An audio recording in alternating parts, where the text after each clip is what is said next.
the new Audi Q8 facelift. I think the simple philosophy with this one has been, if it ain't broke, don't fix it. It ain't broke. It's one of their best-selling cars, and it looks like $1 million. Progress through technology is what Audi believes in. But the sort of technology they believe in isn't in your face. It's just things that work consistently like a smooth criminal. Does this pass the Tech Today vibe check? Well, let's find out.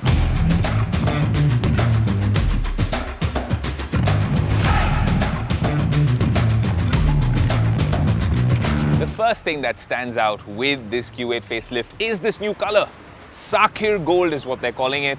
I call it the golden touch because everyone asks about this color. I try to match my glasses with it, but I couldn't really pull it off because this is unique.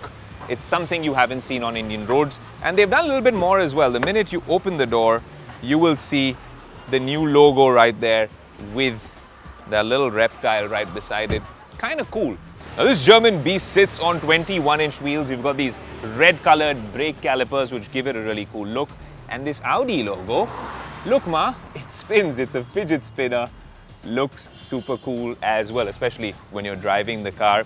You can see that the front with a new bumper, this chrome detailing on the grille, and you have these dynamic swipe indicators right here. You also have laser lights for those high beams. Fantastic projection onto the road. But what's the tech like inside? What's the drive experience like? There's a few pros, there's a few hits, but there's also a few misses. Let's get inside. Before I get inside, the coolest thing they've done to make this even sportier is frameless windows. The minute you turn it on, you're in that typical Q8 cockpit, but these frameless windows are a nice touch. Also, these power retractable shades at the back, which give it that premium feeling. But there are a few things that they could have done. The first thing being ventilated seats. But let me vent a little bit more on the inside. Okay, I'm gonna turn down the vents a bit so it'll be a clear voiceover. This is a very familiar cabin in the Audi Q8 because over here you have a tri-screen layout, not like the Huawei Mate XT Ultimate.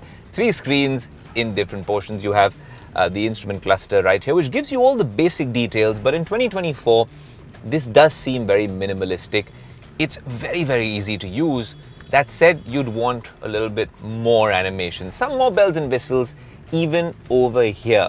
You have this 10.1-inch and an 8.8-inch screen right here, but some would question why make this a screen when you could have just had buttons.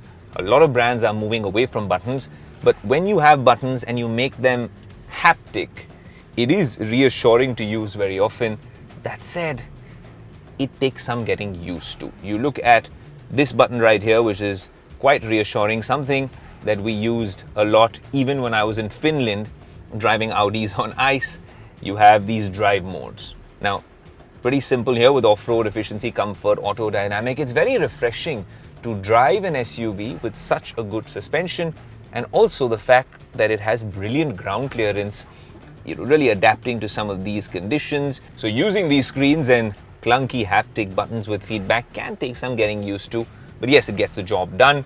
Plenty of storage space everywhere. USB-C over here, and then a little bit of storage for you to place maybe a cup over there. You have a very sporty gear lever, which gives you PRND and the sport mode. Electronic brake here. Now, if you open the center console, you have 2 USB-C ports here. Not much space for storage. You have a wireless charger, which takes a couple of seconds to really get your phone charging. But you'll notice that I have a USB-C wire attached here. It's like I've gone back to the Stone Ages. That's not because I want to charge my devices. That's because there is no wireless Apple CarPlay or Android Auto in this car. And I think that is a big miss in the Audi Q8. If you actually want to use Android Auto or Apple CarPlay wirelessly, you got to plug it in, and then in a couple of seconds it comes on, which is not a big deal. But now that you're getting wireless CarPlay and Android Auto in most cars, this is a big miss for a car which costs nearly 1.2 crores. But then I want to get back to what really works. What works is the fact that this is particularly smooth when you're driving it on the highway. Once you get the hang of the cabin, it's incredibly comfortable. And the fact that they managed to make the design really stand out with the color, the edges, the cuts, it definitely grabs a lot of attention on the way as well. Okay, I'm going to take you guys for a little bit of a spin just to see how the car drives. But two things I want to mention before that. There are no ventilated seats in this car, which is a big miss. But if you are experiencing good weather wherever you are in the world, it does come with a panoramic sunroof, which opens all the way to the back, at least for the good views. And then you can also open it for some fresh air. Another aspect of capturing your senses is sound. So when you're talking about cabin insulation, once this is shut, it is absolutely stellar for a car at this price point.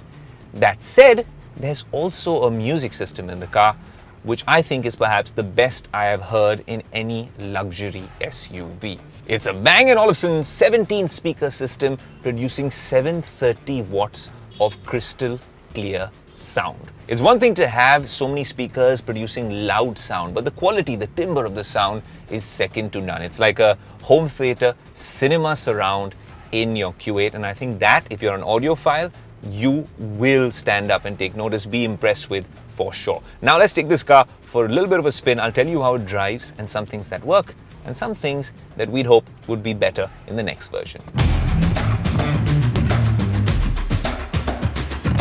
Put the car in drive and you feel completely in control. Be it the city roads, be it the highway, you feel like you are in command in this driver's seat. It's also quite an eyeball-grabbing color on the outside with this sort of desert gold that they've been using. But coming back to drive quality, it's a real lesson for us tech enthusiasts because Audi believes in progress through technology. And technology doesn't always have to be in your face. It could be great engineering, great design, small hacks and nuances that aren't visible to the naked eye, but make your whole process of driving or using any sort of product seamless and smooth. Smooth this is. In fact, this is quite a smooth criminal. It takes the bumps seamlessly. You can't feel them in the cabin. Cabin insulation is fantastic. You can't hear the unwanted sounds. And most importantly, Audi has managed to strike that fine balance between driving pleasure and comfort. So this is a car where if you're going out with family, plenty of boot space, but then if you're on the highway, it has a V6 3-liter engine, 0 to 100 in 5.6 seconds. You have these paddle shifters which ensure that you can accelerate and overtake someone when you need to. It's the sort of car where if you're dropping your kids to school and there's a line out there, you're going to be perhaps a lot more stylish, a lot more comfortable, and the first one to the finish line, even in that scenario.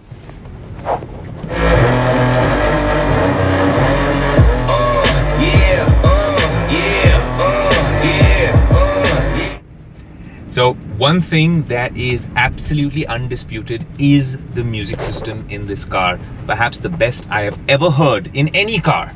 It's a Bang & Olufsen 17-speaker system, over 730 watts of output. It's like a cinema, surround sound, a live concert in your car. This has to be said. So this is what I'm talking about. It doesn't have to be technology and engineering in your face. It just has to be consistent, it has to be top-notch, and it has to give you that output. That refinement is definitely there when it comes to driving an Audi Q8.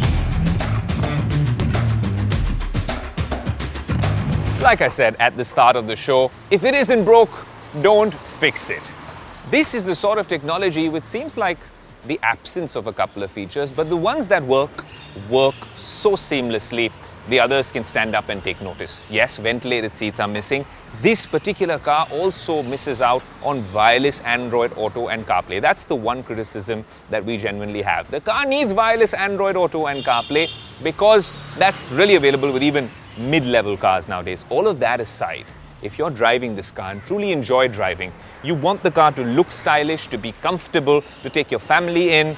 If you flip the back seats, you have all sorts of storage as well. This is a formidable car. I never understood what the fascination with those four rings was all about. People choose Audis religiously, even over BMWs and Mercedes. I think that's because if you own an Audi, you never go back. I've driven these in the most extreme conditions, on thin ice, literally in the middle of Finland, in the peak of summer as well. but it is a consistent, smooth and reliable experience. The Audi Q8, if it ain't broke, don't fix it.